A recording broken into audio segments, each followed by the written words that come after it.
আসসালামু আলাইকুম রহমতুল্লাহ। প্রতিদিন ফজরের নামাজের পরে একটা শব্দ প্রায় কানে ভেসে আসে।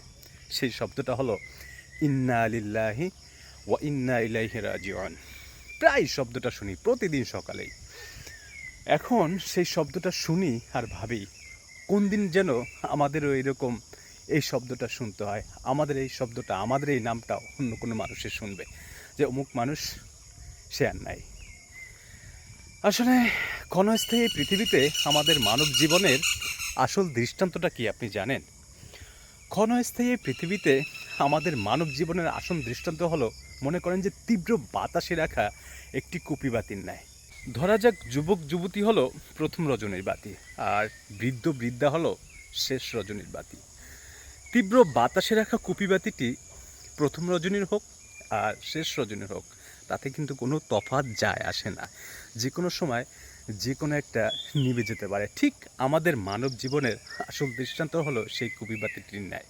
যে কোনো সময় যে কোনো একটা নিভে যেতে পারে, সেটা হোক বয়স্ক বা ছোট। এখন মজার যে বিষয়টা, আমরা সবাই জান্নাতে যেতে চাই, তাই না? হ্যাঁ, সবাই জান্নাতে যেতে চাই, কিন্তু আমরা কেউ কিন্তু মৃত্যু চাই না।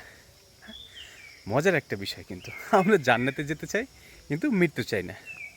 তবে দেখেন, মৃত্যু ছাড়া কিন্তু আপনি আমি জান্নাতে যেতে পারবো না, তাই না? মজার একটা বিষয়। তো মৃত্যু আমাদের অবধারিত, সেটা হবেই, আজ হোক কাল হোক। তবে আগে আমরা দেখতে পাইতাম যে একজন মানুষ একেবারে বয়স্ক হইয়া তারপর রোগে ভুগে তারপর মারা যেত। আর এখন বর্তমান সময়ে মানুষগুলো কিভাবে হুটহাট করে কেমন জানি মারা যায়। এই বুকে ব্যথা উঠলো, পইড়ে গেল, হাসপাতালে নিল, মারা গেল।